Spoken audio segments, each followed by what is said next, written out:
Бисмиллахир-рахманир-рахим. Шәкірттер бір құдағасы бір, иншалла бір мәжеге секундамер қойып қойдым. 10 минут уақыттарын алам. Ренжімейсіңдер ме? Қарсылықтарың жоқ па? Қарсымын, ұстаз, мен Құран жаттауым керек деп біреуін көтеріңдер, кез келгенін, мен кете беремін, ренжімеймін. Ешкім қарсы емес пе? Ешқайсың қарсы емессіңдер ғой? Ешқайсың қарсы емессіңдер, барлығын келістіңдер ғой? Болды. Олай болса мен бір Құраннан кішігірім, иншалла бір сөйені білгенімше, жеткенімше бір тәпсір қылуға тырысайын. Құранның мұғжиза екендігі белгілі, солай ма? Әлде мұғжиза емес пе? Бұл қияметке шейін жалғасатын мұғжиза. Оны ешкім жоққа шығармайды. Кімде-кім жоққа шығарса, ол адам мұсылман деп айта қою қиындау. Құрандағы аяттардың барлығы негізі несі бар? Оның бір оқиғасы бар, астары бар, сыры бар. Соған сәйкес соған пайғамбарымыз саллаллаху алейхи өзінің өмірінде көрсеткен, түсіндірген, онан кейінгі сахабалар, табиғилер барлығын естіген, шарх қылған. Солай ғой да? Сол табиғилердің кезіндегі Умауи халифаларының кезінде осы мына Құранға харакат қою, басқа да ғаламат белгілерін қою арқылы қазіргі мына сіздердің оқытқан мұстафтарыңыз солардың жұмысының нәтижесі. Болмаса Құран не? Мұндай харакаты болмаған еді. Бірақ басқа үмметтер, басқа ұлттар, халықтар түсіну үшін осы істер қылынды. Енді Құран Кәрімнің ішінде аяттары өте терең. Мынандай бір аят бар, Худжрат сүресі бар. Мына біздің Аманқұл ата мешітінің алдындағы аулада доскеде ілініп қойылған. Сол жерде не деген? Худжрат сүресіне байланысты 9 өсиеті деп келген. Ол қайсы аятынан?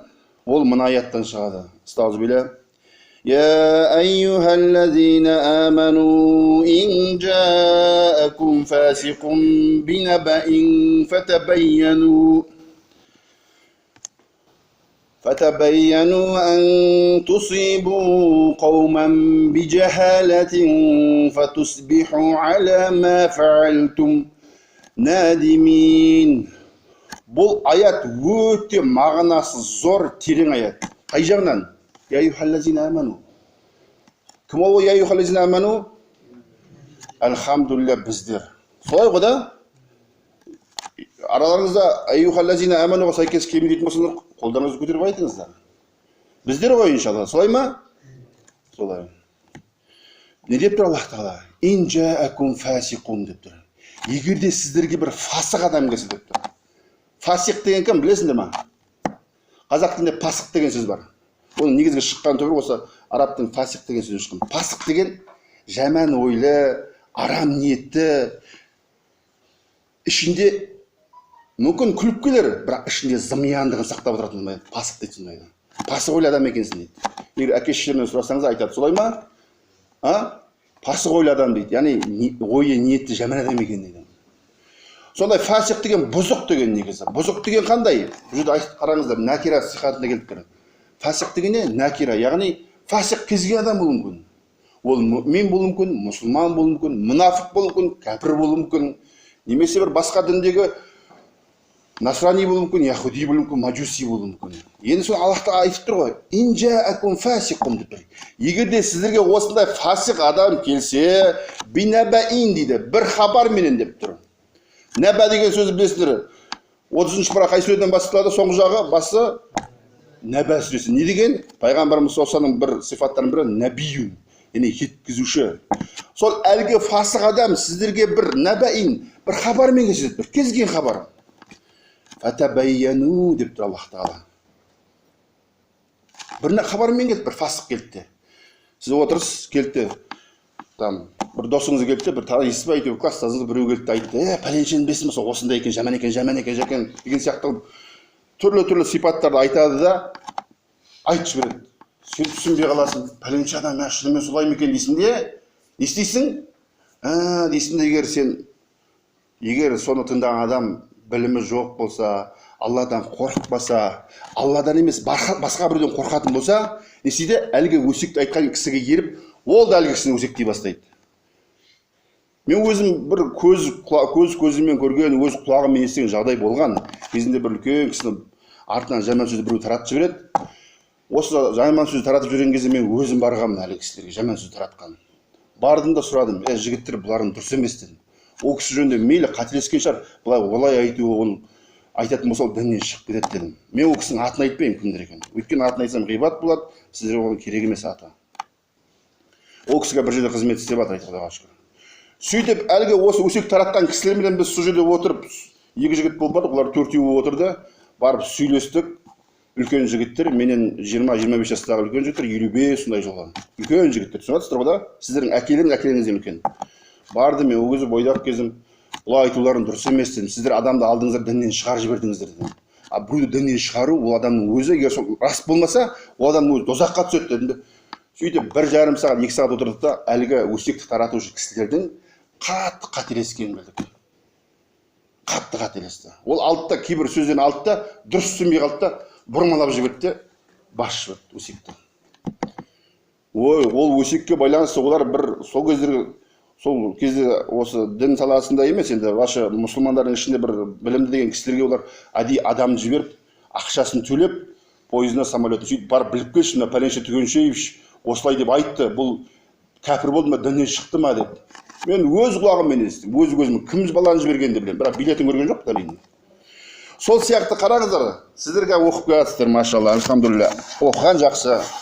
Сол сияқты сіздер өмірде әртүрлі жағдай болады. Мысалы, Арыстанбекке басқа бір Арыстан ба немесе біреу келіп тұрып, біреу жөнінде жамандап жатса, Арыстанбек сен не істеу керексің? Анықтап алу керексің міне. Өйткені неге? Оны мен бұйырып тұрған жоқ, мына Аллах тағала бұйырып тұр. Фатабайяну деп тұр. Қараңдар, байина деген сөздің мағынасы қай сүреде еді, білесіңдер ма? 30-ші парада. Солай ғой да? 30-ші парада оның мағынасы дәлел мағынасы. Байин деген осы исімнен табайян деген фиғал шығып тұр. Яғни сиғат мүбәләға. Анықтаңдар деп тұр. Дұрыстап біліп алыңдар дейді. Оны мен емес бұйырып тұрған, Аллах тағала бұйырып тұр. Солай да? Фатабайяну не үшін? Ан тусибу қауман би жахалатин фатусбиху ала ма фаалтум надимин деген. Басқа бір қауымға деп тұр. Қауым, кез келген қауым. Мысалы біздер кейбір бауырларымыздың, мысалы кейбір мына псевдосалаф бауырларымыздың қатты қателесетіндігі сол, олар намаз оқыған адамды ғана адам дейді, намаз оқымаған кез келген адамды мейлі қандай ұлт болсын, басқа болсын, білесіңдер, жаман сөздер айтады ол жөнінде. Ол дұрыс емес. Сол сияқты сізге ұнап тұрған адам ғана, соның ғана жақшан ғана қабылдап, анау намаз оқымай ма, ол жөнінде өсек айтылып кетті ма, ол сондай адам, оны бүйтіндер, сөйтіндер, құртыңдар, басқалар істеңдер деген сияқты бір нәрсені аң тусибу, сондай бір оларға бір мұсибат еткізіп қоймаңдар дейді, яғни бір қиыншылық, ауыршылық дейді. Басқа бір қауым, кез келген қауым, мейлі ол мұсылман болсын, басқа адам болсын, bijahalatin деп тұр. Немен? Bijahalatin, бір жерде жихала, мафулул лияжих деп келеді, нахуды білім бойынша. Яғни bijahalatin, білмегендіктерінің кесірінен деп тұр Аллах тағала. Сол себепті Аллах тағала бізге біреуге байланысты сөз айтылса, өсек айтылса, анықтауымыз керек біз. Мысалы, сіздің бір туысыңызға келді де, басқа бір соны жұмыстасы немесе әріптесі келіп бір жамандап айтса, не істейсіз туысыңызда? Дейсің, сақтанасың. Мынау не деп айтып отыр дейсің де. Ойланасың да, не істейсің? Қой, олай емес шығар деп сенбейсің. Ана кісі бір тасық адам болса, жаңағы тілі майда болатын болса, сөйтіп сізді 1 сағат бойы, 2 сағат бойы миың жеп, ағызып келіп, сонда не істейді? Сендірсе, сіз соған сеніп қалып, деді, ол сондай адам екен ғой деп сөйтіп барып жамандасаңыз, ал негізінде ол адам ондай болмай шықса, не болады Аллах тағала? Фатусбиху ала ма фаалтум надимин деп тұр. Сіздер боласыздар деп тұр. Асбаха ала ма фаалтум. Сіздер мейлі көп болыңыздар, 3 болыңыздар, 2 болыңыз, 5 болыңыз, мейлі 100 болыңыз, мейлі 1000 болыңыз. Бірақ бір адамға қарсы сондай істі істеп тұрып, білмегендіктен, оқиғаны анық-қанығын тексермегендіктен, сөйтіп біреуге зұлымдық істеп қойсаңдар, біреудің соның бір фасық адамның хабарына сеніп қалсаңдар, фатусбиху ала ма фаалтум надимин дейді. Істеген істеріңе надимин дейді. Не дейді? Өкініп қаласыңдар деп Аллах тағала. Мен емес оны айтып тұрған. Кім айтып тұр? Бізді жаратушы, мені жаратушы, сіздер жаратушы Аллах тағала айтып тұрған. Түсініп жатсыздар ғой шәкірттер, да? Өмір болғаннан кейін жақсы, жаман, қиыншылық, ауыртпашылық, жеңілдік бәрі болады. Кез келген адамда біз ойламайық. Альхамдулилля, Құран жаттадық. Біздерге ешқандай проблема жоқ. Біз жәннатқа прямой кіріп кетеміз. Олай ойлайтын болса, шәкірттер, ол біздің қателескен болады. Неге? Пайғамбарымыз саллаллаху алейхи өмірін қарасаңда 23 жылдық қандай болды? Оңай болды ма? Кім айтады маған? Оңай болды деп айтатындар бар ма? Айтсаңдар шәкірттер, ода тұрған шеші жоқ қой. Өздерің оқыған естігендерің бойынша пайғамбарымыз саллаллаху алейхи өмірі қандай болды? Қиын болды. Пайғамбарымыз 30-40 күн бойы тойып тамақ ішкен жоқ, Біз ғой қазір 21-ші ғасырда қылғатып отырамыз. Сонда етті бәрін жеп алғандықтан. Пайғамбарымыз қазан көтерілмейді деген ыстық тамақ ішпеген деген соқпа. Не то, что ет, ыстық тамақ ішпеген. Неше деді? 2 қаражат деп айтатындар Айша радиаллаху анха. Тәмір, финик, сосын не? Қара су деді. Демек, сізді альхамдулилля Құранның жолына түсіп жатсыздар, жаттабасыздар, жақсы. Альхамдулилля, машалла, мен оны өз басым құптаймын, қолдаймын. Бірақ соған сәйкес бұл жолда, бұл дінді ұстануда қиыншылықтың болуы заңды бол. Оны мен емес ойлап шығаратын. Оны Аллах тағала бәрімізге сынақ қылып береді. Осы Худжурат сүресінің 6-шы аяты, иншалла, көбімізге керек шығар деп ойлаймын. Солай емес па да? Әлде керек емес па? Жоқ, айтыңыздар, егер Кенжебек ұстаз, сіз дұрыс айтпадыңыз, қатты айттыңыз, немесе маған тиістіңіз деп іштерінде біреулер айтатын болсаңдар, айтыңдар, мен кімді болса да, мен оны қабылдаймын. Қай шәкірт болсын, менен мейлі кішкентай болсын, неше жас. Айтатындар бар ма? Жаңа сен осы нешінші жылдан бері оқып жатыр едің? 2015-тен просто аварияға байланысты кетіп қалдың, 1 жылдай ма, 2 жылдай, Сол себепті шәкірттер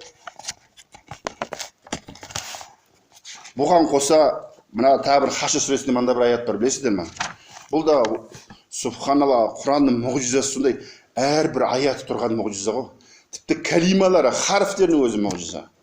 Оны мүмкін қазір сіздер түсінбей отқан шығарсыздар, кейбіреулеріңіз әзір араб тіліне онша білмейсіздер ғой.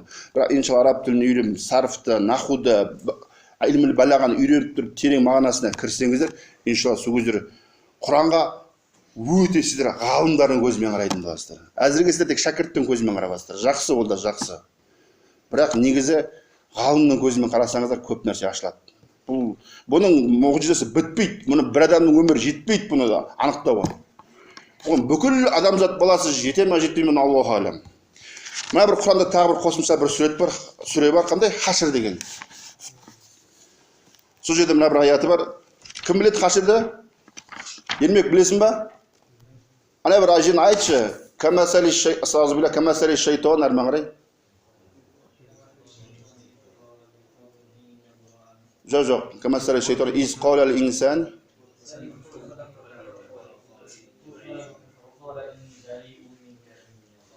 Раббил аламин. Машалла. Мағынасын білесіздер ма? Мағынасын білмесеңіздер бір қысқаша ғана айтайын. Бұл аятқа байланысты Абдулла ибн Аббас шарх қалай бар бұл аяттың тәфсиріне? Камасали шайтан дейді. Аллах тағала камасали шайтан. Шайтан сияқты дейді.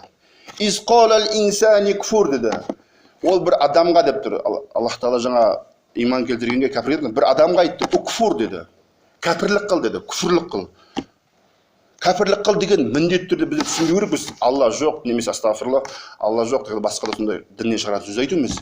Күфірдің ісін қыл деді. Мағынада келеді. Фәләммә кәфәра, әлгі инсан кәфәра. Күфірлік ісін қылған кезде қала инни бариун минка деді. Әлгі шайтан айтты, инни бариун минка. Мен сенен тазамын. Мен саған қатысым жоқ. Мысалы болады ғой. Болған шығар, бізде кезімізде бір балалар болатын, жаңа ғана қорқақ балалар.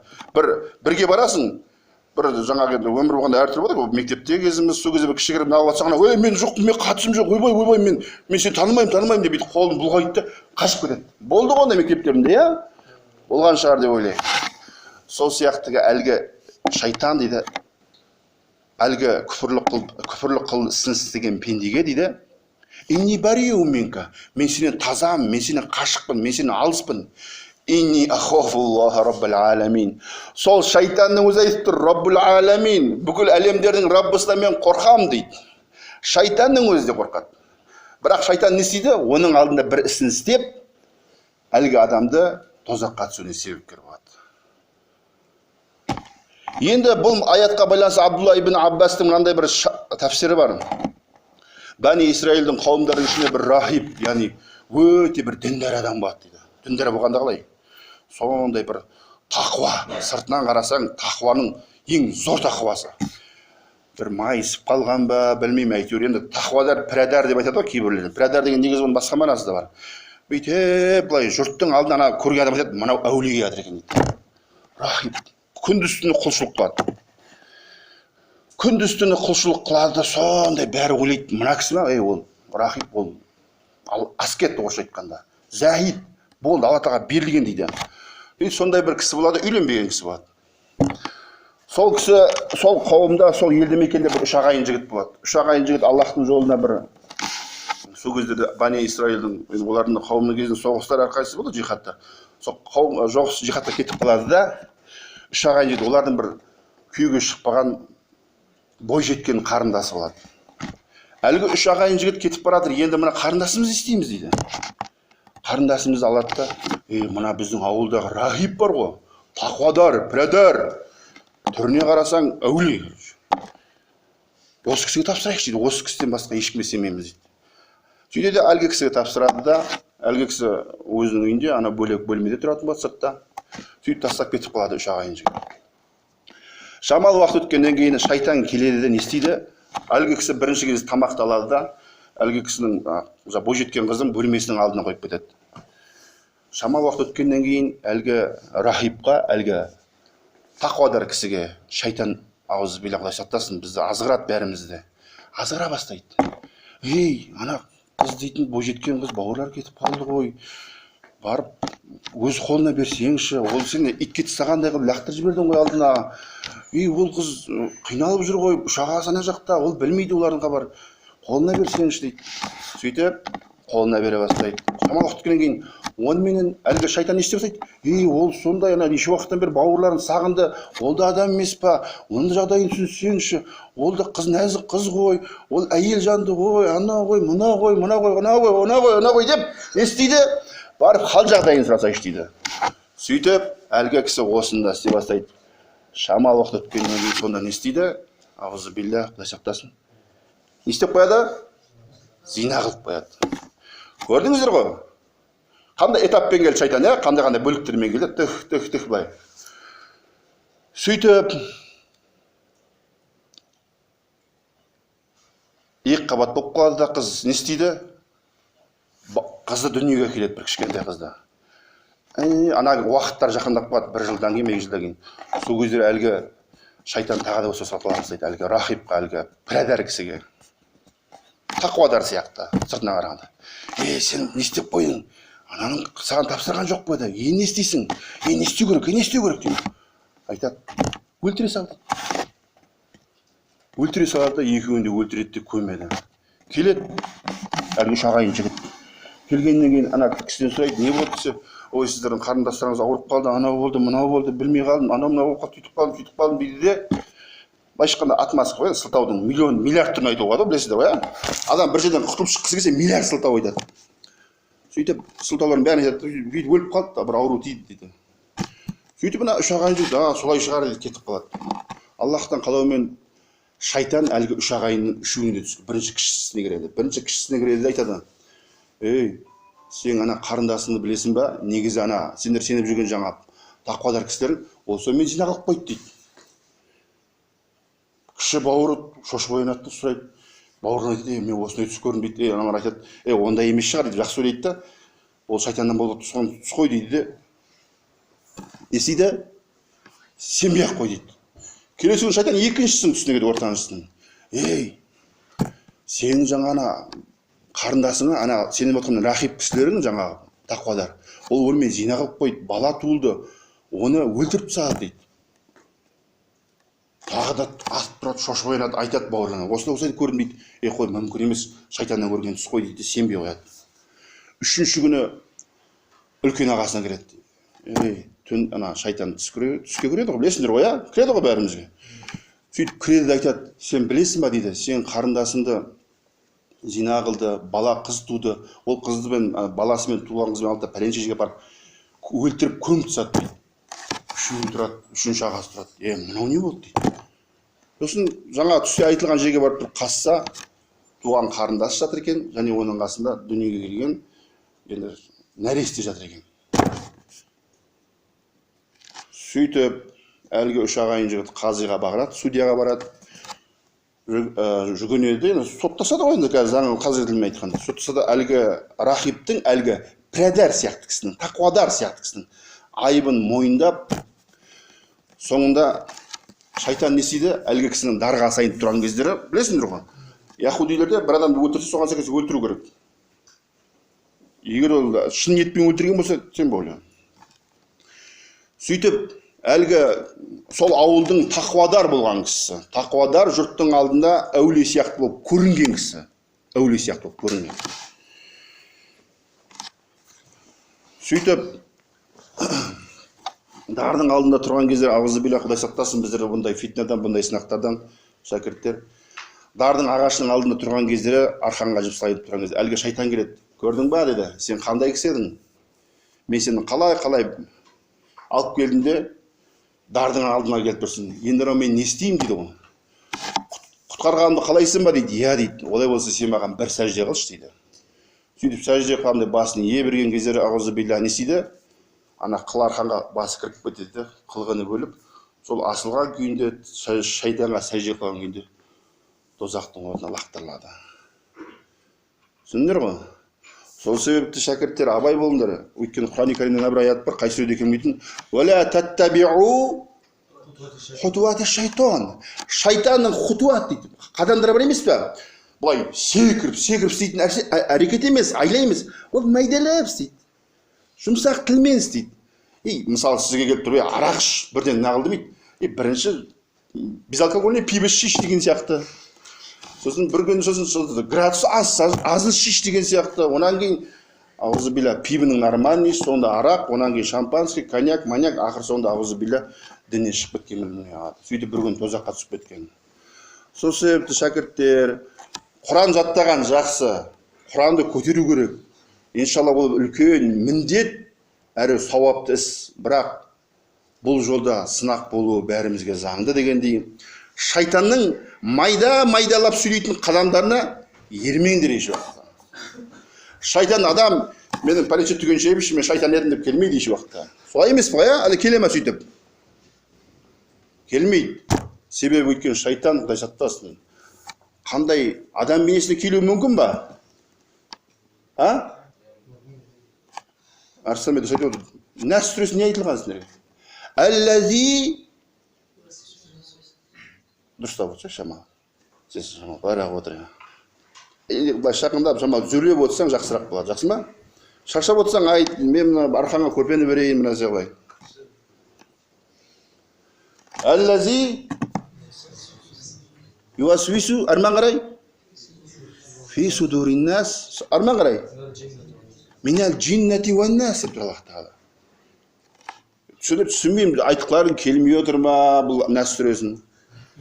Айтсаңдаршы. Жындардан болатын және инсандардан болатын, не дейді? Жаңа шайтандар юасвису, уәсуәса қылады, яғни азғырады. Келеді саған, мұны бүйтеміз, сөйтеміз, жақсы болады, бәрі. Уәдені береді. О, деп кезген адам, сен, деп көтеріліп барады. Бір кезде алады, тарт жөт, көрсете қалады. Түсіндер ма? Ауызбилля. Сол себепті, құрметті шәкірттер, уақыттарында көп алып болған шығарым, ренжімейсіңдер ғой да? Пайдасы уағыз болса, айтыңдар, пайдасы уағыз болды деп. Мен оған қабылдаймын, мен оны кімден болса да. Өзінен кіші бола берсін, мейлі жасы кіші болсын, жолы кіші болсын. Иншалла, Аллах Тағала осы пайдалы уағыздарымызға сәйкес, өзі жақсы көрген, өзі сүйетін, салих, нағыз, тақуа құлдарынан қылсын. Осы тыңдағандарымызды. Бәрімізді солай ғой да? Естімегендері болса, естісіп соларға жеткізсеңіздер, иншалла сіздерге қандай болады? Сауап па әлде күнә ма? Сауап болады иншалла. وأقول قولي هذا أستغفر لي ولعامة المسلمين سبحانك اللهم وبحمدك وأشهد أن لا إله إلا أنت أستغفرك وأتوب إليك ربنا لا تجعلنا فتنة للقوم الظالمين ونجنا برحمتك من القوم الكافرين يا مقلب القلوب ثبت قلوبنا على دينك، يا مصرف القلوب صرف قلوبنا على طاعتك. وصلى الله تعالى على خير خلقه محمد وعلى آله وصحبه أجمعين برحمتك يا أرحم الراحمين.